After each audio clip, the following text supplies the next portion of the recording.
জীবনে কোনো কোনো দিন আসে যেদিন কোনো কিছুই ঠিক থাকে না, ঠিক করার দরকারও পড়ে না। শুধু জীবনের যে গতি সেটাকে একটু কমালেই হয়। নিজেকে একটু ছাড় দেওয়া আর আজকের মতো করে বাঁচা। আজকে আমি যেমন আছি সেইভাবেই বাঁচা। Well, hi everyone, welcome to my morning vlog. আজকে কি কালকে থেকে প্রচণ্ড মাথা ব্যথা, জ্বর জ্বর, সর্দি, খুবই অবস্থা খারাপ। তোমরা আমার গলা শুনেই বুঝতে পারছো। কিন্তু আজকে সকালে আমার অনেক কাজ ছিল, মানে আজকে আমার কাজের জায়গায় প্রচুর প্রেশার ছিল। আমি সকাল 6টার সময় উঠে কাগজপত্র নিয়ে বসে গিয়েছি সব কিছু ঠিকঠাক করতে। তারপর মনে হলো একটু আদা চা বানাই। আদা দিয়ে লবঙ্গ গোলমরিচ দিয়ে চা বানালাম। জানো তো, এই চামচটা আমি মেলা থেকে কিনেছিলাম, 5 টাকা দাম নিয়েছিল। সবসময় খুব দামি জিনিস আমি ইউজ করি না, কখনো কখনো এরকম 5 টাকা দিয়ে সুন্দর জিনিসও কিন্তু ঠিক আবিষ্কার করি।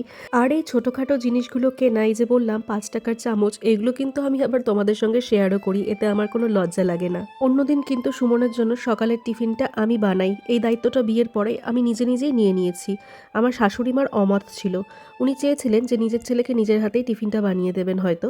কিন্তু আমি বললাম না, তোমার প্রেশার পড়ে যাবে, আমি বানাবো। আর এই দেখো, চা নিয়ে যাওয়ার পরে দেখছি সুমন ঘুমোচ্ছে।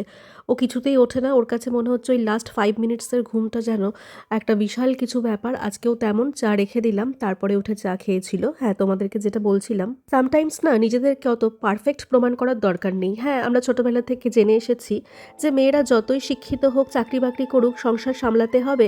তার জ্বর, সর্দি, কাশি, মাথা ব্যথা, ছোটোখাটো যাই হোক না কেন, সেগুলোকে ইগনোর করে বাড়ির ভাত রান্না করতে হবে, হাজব্যান্ডের স্কুলের অফিসের ভাত দিতে হবে, টিফিন তৈরি করতে হবে।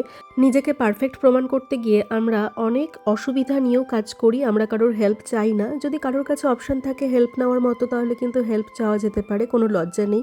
আজকে আমি শাশুড়ি মাকে গিয়ে বললাম, সুমনের টিফিনটা আজকে তুমি বানিয়ে দাও। আমার শরীরটা দিচ্ছিল না, আমি পারছিলাম না। আর অনেক কাজ বাকি ছিল। এই যে সরস্বতী পুজোর আসনটাও পরিষ্কার করা হয়নি, স্নান করে এসে সেটাও করতে হলো, আবার কাজ ছিল। আর তাও অনেকটা ওয়ার্ক, কিন্তু পেন পেপার ওয়ার্ক পেন্ডিং। তাই আমি হেল্প নিয়েছি। আর আমি রিয়ালাইজ করলাম যে সামটাইমস হেল্প নেওয়া উচিত। আজকে যদি আমি হেল্প না নিয়ে নিজেকে স্ট্রেস করে, মানে স্ট্রেস দিয়ে, ওভার স্ট্রেস দিয়ে টিফিনটা বানাতাম, তাতে কি হতো? আমাকে কি ওই কাজের জন্য কেউ মেডেল দিত? বা আমার হাজব্যান্ড কি খুব একটা ভালো অ্যাকনলেজমেন্ট করতো এই কাজটার জন্য?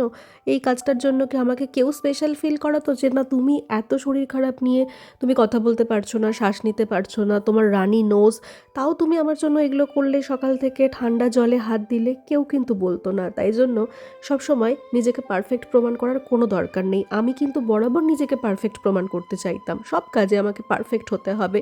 যেটা আমি করব, নিজে একা হাতে সবটা করে নিয়ে করব, হেল্প চাইতাম না। যে জিনিসটা আমি করব না সেটা করব না, কিন্তু যেটা আমি করব, যে কোনো রান্না, সেখানে কারোর হেল্প নেব না। কিন্তু এটা কিন্তু একদমই ভুল। সবার আগে নিজের হেলথকে প্রায়োরিটি দেওয়া উচিত, তারপরে নিজের মানসিক স্বাস্থ্যকে প্রায়োরিটি দেওয়া উচিত। আর এটার জন্য কোনো বড়সড় ঘটনার দরকার হয় না। ছোটোখাটো ডেলি লাইফের ঘটনা, ছোটোখাটো সর্দি, জ্বর, মাথা ব্যথা, এই সমস্তগুলোকে ইগনোর না করে একটু নিজের কেয়ার করেও আমরা কিন্তু নিজের প্রতি সচেতন হতে পারি, নিজেকে আরও একটু ভালোবাসতে পারি। আমাদের মানসিক আর শারীরিক স্বাস্থ্যের দায়িত্ব কিন্তু আমাদেরই। নিজেকে ভালো না বাসলে পৃথিবীতে কাউকে ভালোবাসা যায় না।